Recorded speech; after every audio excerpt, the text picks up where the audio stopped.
നമസ്കാരം. മലയാളി വാർത്തയിലേക്ക് സ്വാഗതം. പത്മസരോവരത്തിൽ ആഘോഷം തുടങ്ങിയിരിക്കുകയാണ്.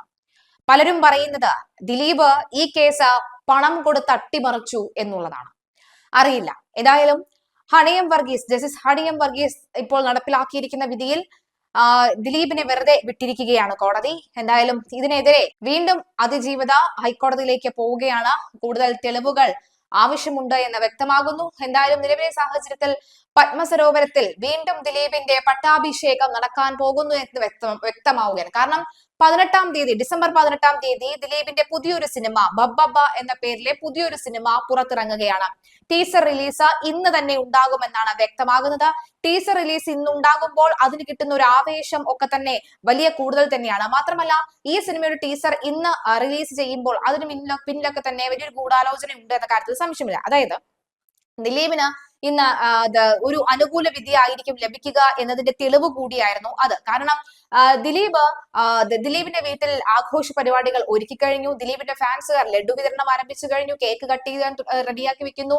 നിമിഷ നേരം കൊണ്ട് എല്ലാം നടക്കുകയാണ്. അപ്പോൾ ഈ ഒരു സാഹചര്യത്തിലാണ് ദിലീപിന്റെ കേസ് അല്ലെങ്കിൽ ദിലീപിന്റെ അനുകൂല വിധി വരുമെന്ന ഇപ്പോൾ വ്യക്തമായിരുന്നു. അതിന്റെ സാഹചര്യത്തിൽ തന്നെയാണ് ആ ഒരു ടീസർ പോലും ഇന്ന് റിലീസ് ചെയ്യാനായിട്ട് പോകുന്നത്. എന്തായാലും പത്മസരോവരത്തിൽ ആലുവയിലെ പത്മസരോവരം വീണ്ടും സന്തോഷത്തിലാണ്. നടി ആക്രമിച്ച കേസിൽ നടൻ ദിലീപ് കുറ്റവിമുക്തൻ എന്ന ചാനലിലെ ബ്രേക്കിംഗ് ന്യൂസ് കണ്ട ആ വീട്ടിലുള്ളവരെല്ലാം ആഘോഷത്തിലാണ്. ഭാര്യ കാവ്യമാധവനും മകളും സന്തോഷത്തിലാണ്. ഇനി ആ വീട്ടിൽ സന്തോഷമാണ്. ദിലീപിന്റെ പുതിയ ചിത്രം ബബ്ബബ്ബയുടെ ടീസർ റിലീസ് ഉടൻ നടക്കും. ഡിസംബർ 18 സിനിമയുടെ റിലീസും. ഈ ന്യൂജൻ സിനിമ സൂപ്പർ ഹിറ്റ് ആകുമെന്നാണ് ദിലീപിന്റെ പ്രതീക്ഷ.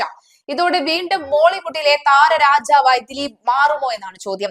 ഈ വിധിയോടെ ദിലീപിന്റെ പട്ടാഭിഷേകം വീണ്ടും മലയാള സിനിമയിൽ നടക്കും. ഏതായാലും ദിലീപും കാവ്യമാധവനും വീണ്ടും സന്തോഷത്തിലേക്ക് വരികയാണ്. നടി ആക്രമിക്കപ്പെട്ട കേസിൽ വിധി പറഞ്ഞ ജഡ്ജിയെ പ്രശംസിച്ച ദിലീപിന്റെ സുഹൃത്തും സംവിധായകനുമായ KP വ്യാസൻ രംഗത്ത് വന്നു.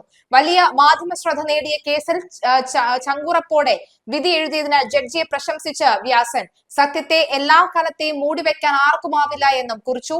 നടി ആക്രമിക്കപ്പെട്ട കേസിൽ ദിലീപിനെ കുറ്റമുക്തനാക്കിയ വിധി വന്നതിന്റെ പശ്ചാത്തലത്തിലാണ് വ്യാസന്റെ കുറിപ്പ്.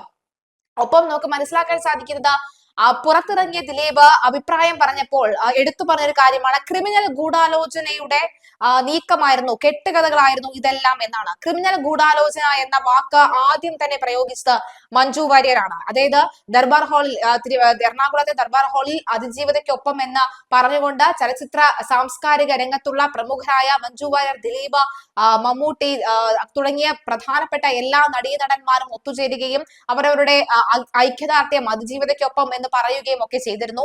ആ ഘട്ടത്തിലാണ് ഇതിന് പിന്നിൽ ക്രിമിനൽ ഗൂഢാലോചനയുണ്ട് എന്ന് മഞ്ജു വാര്യർ പറഞ്ഞത്. അതേ ക്രിമിനൽ ഗൂഢാലോചന എന്ന വാക്ക് വീണ്ടും ഇവിടെ ദിലീപ് ആവർത്തിക്കുകയാണ്. ക്രിമിനൽ ഗൂഢാലോചനയുടെ ഒരു കെട്ടുകഥയായിരുന്നു ഇപ്പോഴൊക്കെ സംഭവിച്ചത് എന്ന് വ്യക്തമാക്കുകയാണ് ദിലീപ് ഇവിടെ. എന്തായാലും മഞ്ജു വാര്യറിന് ഇട്ട് കൊട്ടുകൊടുക്കാനും ദിലീപ് മറന്നില്ല എന്ന് വ്യക്തമാവുകയാണ്.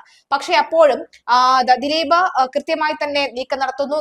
ദിലീപിന്റെ അഭിഭാഷകരായ രാമൻപിള്ള കൃത്യമായി തന്നെ ഈ ഒരു കേസ് ഫയൽ ചെയ്തിരിക്കുന്നു എന്ന് വ്യക്തമാവുകയാണ്. രാമൻപിള്ളയുടെ ബുദ്ധി തന്നെയാണ് ദിലീപിനെ ഊരിയെടുത്തതെന്നാണ് പലരും സമൂഹ മാധ്യമങ്ങൾ അടക്കം പറഞ്ഞു വെക്കുന്നത്. എന്തായാലും ഇതൊന്നു തന്നെയാണ് ദിലീപിന്റെ വീടിന്റെ പ്രതികരണവും. നടിയെ തട്ടിക്കൊണ്ടുപോയി ബലാത്സംഗം ചെയ്ത കേസിൽ ദിലീപ് കുറ്റക്കാരനല്ലെന്ന് കോടതി പ്രഖ്യാപിച്ചതോടുകൂടിയാണ് പത്മസരോവരത്തിൽ ആഘോഷം തുടങ്ങിയത്. 1 മുതൽ 6 വരെ പ്രതികൾ കുറ്റക്കാരെന്ന് കോടതി. കേസിൽ എറണാകുളം ജില്ലാ കോടതിയാണ് ഇന്ന് വിധി പറഞ്ഞത്. 5 വർഷം നീണ്ട വിചാരണയ്ക്കും നാടകീയ സംഭവങ്ങൾക്കും ശേഷമാണ് കേസിൽ വിധി വരുന്നത്. ജഡ്ജി ഹണിയം വർഗീസ് ആണ് വിധി പറഞ്ഞത്. ദിലീപ് കേസിലെ 8ാം പ്രതിയായിരുന്നു. NS സുനിൽ, അതായത് പൾസർ സുനിയാണ് കേസിലെ 1ാം പ്രതി.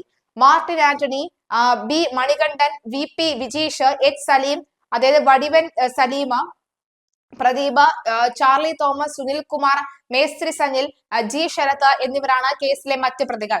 ഇതിൽ ചാർലി മുതലുള്ള പ്രതികളെല്ലാം കുറ്റവിമുക്തരായി. സംഭവം നടന്ന 8 വർഷങ്ങൾക്ക് ശേഷമാണ് വിചാരണ പൂർത്തിയാക്കി കോടതി വിധി പറഞ്ഞത്. 2017 ഫെബ്രുവരി 17 എറണാകുളം അങ്കമാലിക്ക് സമീപം ഓടിക്കൊണ്ടിരുന്ന കാറിൽ നടിയെ ഒരു സംഘം തട്ടിക്കൊണ്ടുപോയി ബലാത്സംഗം ചെയ്യുകയായിരുന്നു.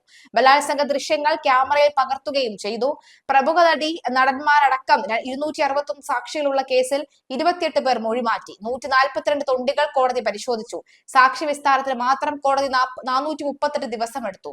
ആ കേസിലാണ് ദിലീപിനെ വെറുതെ വിടുന്നത്. നേരത്തെ നടന് നടൻ ദിലീപ് 85 ദിവസം ജയിലിൽ കിടന്നിരുന്നു. അന്ന് ദിലീപ് പോലീസ് കാവലിൽ ആലുവ സബ് ജയിലിൽ നിന്നും കൊട്ടാരക്കടവ് പത്മസരോവരം വീട്ടിലെത്തി അച്ഛന്റെ ശ്രാദ്ധ ചടങ്ങുകൾ പങ്കെടുത്തത് അടക്കം വാർത്തകളിലെത്തി.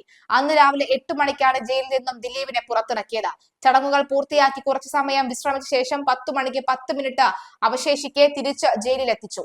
വീട്ടിലും ആലുവ മണപ്പുറത്തുമായിരുന്നു ചടങ്ങുകൾ നിശ്ചയിച്ചിരുന്നത്. എന്നാൽ സുരക്ഷാ കാരണങ്ങളാൽ ദിലീപിനെ മണപ്പുറത്തേക്ക് കൊണ്ടുപോയില്ല. ആലുവ നദീതീരത്തുള്ള വീടിന് മുന്നിലാണ് ചടങ്ങുകൾ നടന്നത്. അമ്മയ്ക്കും സഹോദരങ്ങൾക്കും മക്കൾക്കും ഒപ്പമാണ് ദിലീപ് ചടങ്ങിൽ പങ്കെടുത്തത്. അന്ന് ആ വീട്ടിൽ ദുഃഖമാണ് താൻ തെറ്റിയത്. എന്നാൽ ഇപ്പോൾ വിധി കഴിഞ്ഞ് ദിലീപ് വീട്ടിലേക്ക് എത്തുമ്പോൾ സന്തോഷം മാത്രം. ജ്യോതിഷ്യത്തിലും മറ്റും അതീവ വിശ്വാസമുള്ള നടനായി സിനിമാ രംഗത്ത് അറിയപ്പെടുന്ന ദിലീപ് കണ്ടകശനി കാലത്താണ് അകത്തായത് എന്ന് സുഹൃത്തുക്കൾ പറഞ്ഞിരുന്നു. പെരിയാർ തീരത്ത് ശിവരാത്രി ആഘോഷം നടക്കുന്ന മണപ്പുറത്തിന് അഭിമുഖമായാണ് ദിലീപിന്റെ പത്മസരോവരം എന്ന വീട്. 12 വർഷം മുമ്പ് നടനെന്ന നിലയിൽ പ്രശസ്തനായ ശേഷമാണ് ഇവിടെ വീടും സ്ഥലവും വാങ്ങിയത്. കേസ് വരുന്നതിന് 2 വർഷം മുൻപ് പഴയ വീട് പൂർണ്ണമായും പൊളിച്ചു നീക്കി പുതിയത് നിർമ്മിച്ചു. കൊച്ചിയിലെ താലികെട്ട് ചടങ്ങ് കഴിഞ്ഞ് കാവ്യമാധവൻ വിളക്ക് വെച്ച് കയറിയതും പുതിയ വീട്ടിൽ തന്നെയാണ്.